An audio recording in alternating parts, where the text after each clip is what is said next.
सुबह का समय था। सूरज की हल्की किरणें जंगल की पत्तियों पर पड़ रही थीं। गांव के किनारे रहने वाला गरीब लकड़हारा सोनू रोज की तरह अपनी पुरानी कुल्हाड़ी लेकर जंगल की ओर निकल पड़ा। लकड़ी काटकर बेचना ही उसके परिवार की रोजी रोटी का एकमात्र सहारा था। सुनिए जी, आज जल्दी लौट आइए। घर में बस थोड़ा सा आटा बचा है। अगर आज लकड़ी बिक गई तो बच्चों के लिए भी कुछ अच्छा बना दूंगी। चिंता मत करो मीना, भगवान ने चाहा तो आज ज्यादा लकड़ी मिल जाएगी। शाम तक सब ठीक हो जाएगा। सोनू मुस्कुराकर जंगल चला गया। पूरे दिन उसने मेहनत की।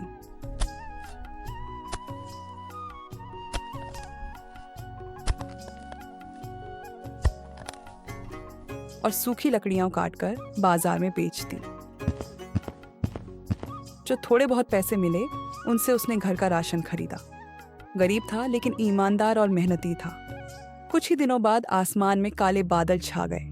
तेज हवाएं चलने लगी और देखते ही देखते मूसलाधार बारिश शुरू हो गई। बारिश एक दो दिन नहीं बल्कि लगातार कई हफ्तों तक होती रही। जंगल के सारे पेड़ भीग गए। सूखी लकड़ी मिलना लगभग नामुमकिन हो गया।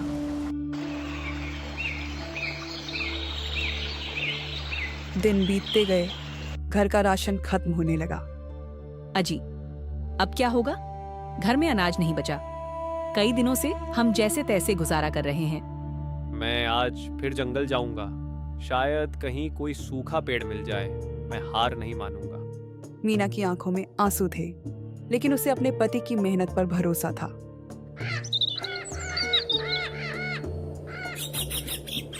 अगले दिन सोनू जंगल पहुंचा।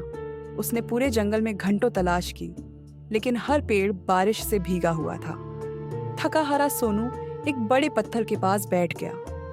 हे भगवान, मैं मेहनत करने से कभी पीछे नहीं हटता, फिर भी मेरे परिवार को इतनी तकलीफ क्यों मिल रही है? मेरे घर में खाने तक का इंतजाम नहीं है। इतने में अचानक उसने देखा, दूर एक पुराने बरगद के पेड़ के नीचे सफेद दाढ़ी वाले अघोरी बाबा ध्यान लगाए बैठे थे।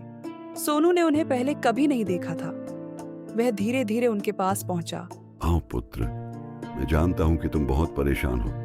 बाबा, मैं गरीब लकड़हारा हूँ। कई दिनों से बारिश हो रही है, सूखी लकड़ी नहीं मिल रही। मेरे घर में खाने तक का इंतजाम नहीं है। मैं किसी से भीख नहीं मांगना चाहता, बस मेहनत करके अपने परिवार का पेट भरना चाहता हूँ। तुम्हारा मन साफ है, इसलिए तुम्हारी मदद जरूर होगी। इस जंगल के उत्तर दिशा में एक प्राचीन गुफा है। वहां एक दिव्य परी रहती है। वह केवल सच्चे और ईमानदार इंसानों की सहायता करती है। क्या सचमुच बाबा? क्या वह मेरी मदद करेगी? यदि तुम्हारे मन में लालच नहीं होगा तो वह तुम्हें ऐसा वरदान देगी जिससे तुम्हारे परिवार का पेट कभी खाली नहीं रहेगा। लेकिन याद रखना, उस वरदान का उपयोग केवल अच्छे काम के लिए करना। धन्यवाद बाबा, मैं अभी उसी गुफा की ओर जाता हूँ। सोनू तेज कदमों से गुफा की ओर चल पड़ा। उसे नहीं पता था कि उस गुफा के भीतर उसकी किस्मत उसका इंतजार कर रही है। हे भगवान, बस अघोरी बाबा की बात सच हो जाए। अगर मेरे परिवार का पेट भर जाए तो मुझे और कुछ नहीं चाहिए। घने जंगल के बीच सोनू धीरे धीरे आगे बढ़ता गया। चारों ओर सन्नाटा था। पक्षियों की आवाज भी मानो थम गई थी। कुछ देर बाद उसे पहाड़ के बीच एक पुरानी गुफा दिखाई दी। सोनू हिम्मत करके गुफा के अंदर चला गया। अचानक परी गुफा में प्रकट हुई। स्वागत है सोनू, डरो मत, मैं तुम्हारा इंतजार कर रही थी। आप मेरा नाम कैसे जानती हैं? जो सच्चे और मेहनती होते हैं उनके बारे में प्रकृति मुझे सब बता देती है। अघोरी बाबा ने तुम्हें यहाँ भेजा है ना? हाँ परी रानी, कई महीनों से बारिश हो रही है, सूखी लकड़ी नहीं मिल रही। मेरा परिवार भूखा है। मैं किसी का हक नहीं चाहता, बस मेहनत करके अपने परिवार का पेट भरना चाहता हूँ। परी मुस्कुराई और उसने अपनी जादुई शक्ति से एक चमचमाती सोने की कुल्हाड़ी प्रकट कर दी। सोनू, ये साधारण कुल्हाड़ी नहीं है, ये एक जादुई कुल्हाड़ी है। जब भी तुम इस कुल्हाड़ी से सच्चे मन से भोजन मांगोगे तो ये तुम्हें स्वादिष्ट भोजन दे देगी। लेकिन ध्यान रखना, ये कुल्हाड़ी केवल भोजन देगी, सोना चांदी नहीं। और एक बात हमेशा याद रखना, जो भूखा मिले उसे भी खाना खिलाना। अगर तुम लालच करोगे या किसी जरूरतमंद से मुंह मोड़ोगे तो इसका जादू हमेशा के लिए खत्म हो जाएगा। मैं वचन देता हूँ परी रानी, मैं कभी लालच नहीं करूँगा और भूखे इंसान को बिना खाना खिलाए नहीं जाने दूंगा। परी मुस्कुराई और देखते ही देखते रोशनी में गायब हो गई। सोनू कुल्हाड़ी लेकर जंगल से बाहर निकला और अपने घर की तरफ निकल पड़ा।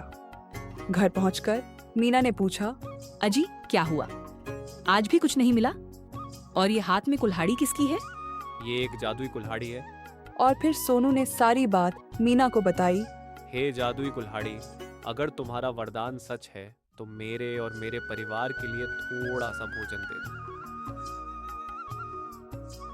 अरे इतना सारा स्वादिष्ट खाना, ये तो सच में जादुई है।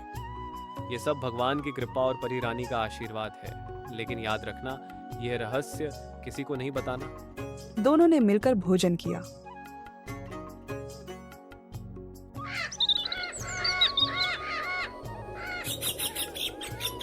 अगले दिन सोनू ने कुल्हाड़ी की मदद से अपने परिवार के लिए भोजन लिया और रास्ते में मिले 2 भूखे बुजुर्गों को भी प्रेम से खाना खिलाया। दिन बीतने लगे। सोनू रोज मेहनत करता, लोगों की मदद करता और किसी भूखे को खाली हाथ नहीं लौटाता। धीरे धीरे पूरे गांव में उसकी इज्जत बढ़ने लगी। लेकिन दूर खड़ा मोनू ये सब देख रहा था। पहले तो यह गरीब था, अब रोज स्वादिष्ट खाना बांट रहा है। जरूर इसके पास कोई बड़ा राज है। आज रात मैं इसका पीछा करूंगा और इसका राज पता करके रहूंगा। मोनू ने मन ही मन फैसला कर लिया। आज मैं सोनू का पूरा राज जानकर रहूंगा। आखिर ऐसा क्या है कि यह हर दिन इतना स्वादिष्ट खाना बांटता है? उस रात मोनू चुपचाप सोनू के पीछे पीछे जंगल की ओर चल पड़ा। वह पेड़ों के पीछे छिपता रहा ताकि सोनू उसे देख न सके। धन्यवाद परी रानी, आपने जो जादुई कुल्हाड़ी दी थी उसकी वजह से आज भी मेरे परिवार और गांव के भूखे लोगों का पेट भर जाएगा। पेड़ के पीछे छिपा मोनू यह सब सुनकर हैरान रह गया। अरे तो यह राज है। अगर यह कुल्हाड़ी मेरे हाथ लग जाए तो मैं बिना मेहनत किए पूरी जिंदगी आराम से रहूंगा। अगली रात जब पूरा गांव सो गया, मोनू चुपके से सोनू के घर पहुंचा। दरवाजा खुला था। उसने धीरे से जादुई कुल्हाड़ी उठाई और भाग गया। अरे मेरी जादुई कुल्हाड़ी कहाँ गई? कल रात तो यहीं रखी थी, कहीं किसी ने चोरी तो नहीं कर ली? उधर मोनू बहुत खुश था क्योंकि उसने सोनू की कुल्हाड़ी चुरा ली थी। अब मैं गांव का सबसे अमीर आदमी बनूंगा। वह कुल्हाड़ी के सामने खड़ा हो गया और घमंड से कहा, ऐ कुल्हाड़ी, मेरे लिए सोने चांदी के ढेर, हीरे जवाहरात और महल ले आ। लेकिन कुल्हाड़ी बिल्कुल शांत रही। अरे जल्दी कर। तभी अचानक कुल्हाड़ी से सुनहरी रोशनी निकली और उसके सामने परी प्रकट हो गई। मोनू, ये कुल्हाड़ी लालची लोगों की नहीं, मेहनती और दयालु लोगों की साथी है। तुमने चोरी की है और लालच किया है। मुझे माफ कर दो, मैं बहुत अमीर बनना चाहता था। लालच का परिणाम हमेशा बुरा होता है। इतना कहते ही कुल्हाड़ी का जादू पलट गया। मोनू ने फिर से भोजन मांगना चाहा, लेकिन इस बार उसके सामने स्वादिष्ट खाने की जगह सूखे पत्ते और कंकड़ पत्थर आ गिरे। नहीं नहीं, मेरे साथ ऐसा मत करो। डर के मारे उसके हाथ कांपने लगे। तभी उसे अपनी गलती का एहसास हुआ। मैंने बहुत बड़ा पाप किया है। मुझे सोनू से माफी मांगनी होगी और कुल्हाड़ी उसे वापस करनी होगी। रोते हुए मोनू कुल्हाड़ी लेकर सोनू के घर की ओर चल पड़ा। मैंने किसी का बुरा नहीं किया, फिर भी जिसने कुल्हाड़ी ली है भगवान उसे सही रास्ता दिखाए। उसी समय दूर से मोनू रोता हुआ आता दिखाई दिया। उसके हाथ में वही सोने की कुल्हाड़ी थी। सोनू, मुझे माफ कर दो। मैंने लालच में आकर तुम्हारी कुल्हाड़ी चुरा ली थी। मैं अमीर बनना चाहता था, लेकिन मेरे लालच ने मुझे शर्मिंदा कर दिया। मोनू, गलती हर इंसान से होती है।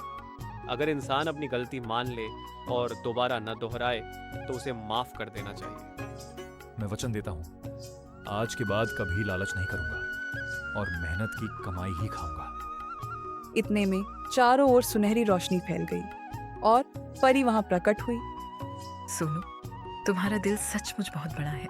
जिसने तुम्हारा नुकसान किया, तुमने उसे भी माफ कर दिया। यही सच्ची महानता है। परी रानी, अगर कोई अपनी गलती स्वीकार कर ले तो उसे एक मौका जरूर मिलना चाहिए। तुम्हारी दया और ईमानदारी से मैं बहुत प्रसन्न हूँ। इसलिए आज से यह जादुई कुल्हाड़ी हमेशा तुम्हारे पास रहेगी। लेकिन याद रखना, इसका उपयोग केवल भूखों का पेट भरने और जरूरतमंदों की मदद करने के लिए करना। तभी घर के पास ही अघोरी बाबा गुजरते हैं। बेटा सोनू, आज तुमने साबित कर दिया कि सबसे बड़ा धन सोना नहीं बल्कि दया, ईमानदारी और क्षमा है। बाबा, आपकी सीख और परी रानी के आशीर्वाद ने ही मुझे सही रास्ता दिखाया है। बाबा, मैं भी आज से मेहनत करूंगा। मैं गांव के गरीब लोगों की मदद करूंगा और कभी किसी की चीज पर लालच नहीं करूंगा। यही सच्चा परिवर्तन है। जब इंसान अपने मन का लालच छोड़ देता है, तभी उसके जीवन में असली सुख आता है।